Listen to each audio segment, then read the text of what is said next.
Most people think the internet is permanent, always there, always working.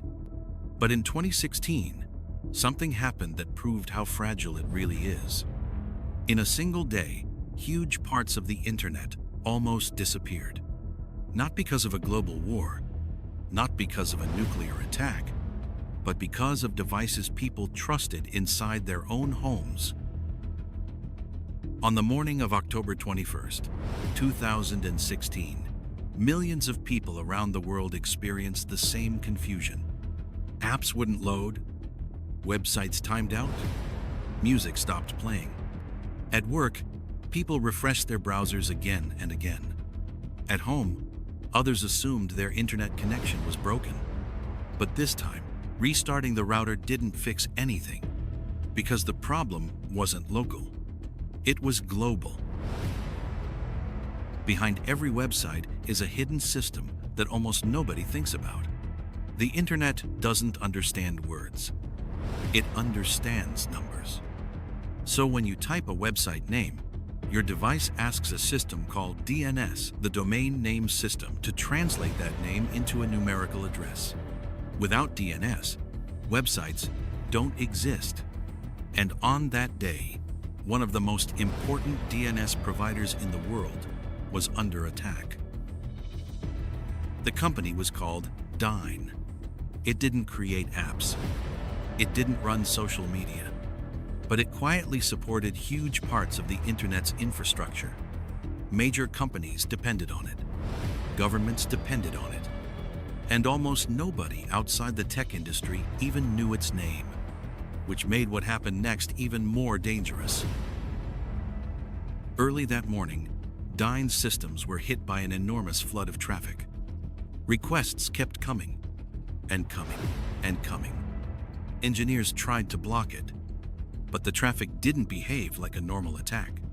It came from everywhere. Different countries, different networks, different devices. It was like trying to stop a storm made of data. Eventually, analysts discovered the truth. The attack wasn't coming from supercomputers.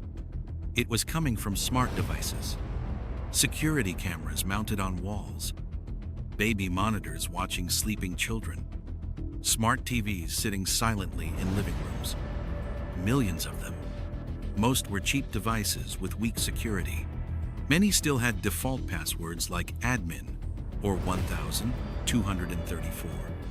And none of their owners had any idea they were being used as weapons.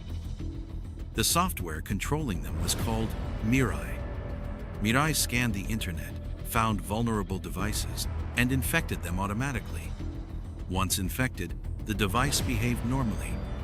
The camera still worked. The TV still turned on. But in the background, it waited for commands. And when the command came, millions of devices attacked at the same time.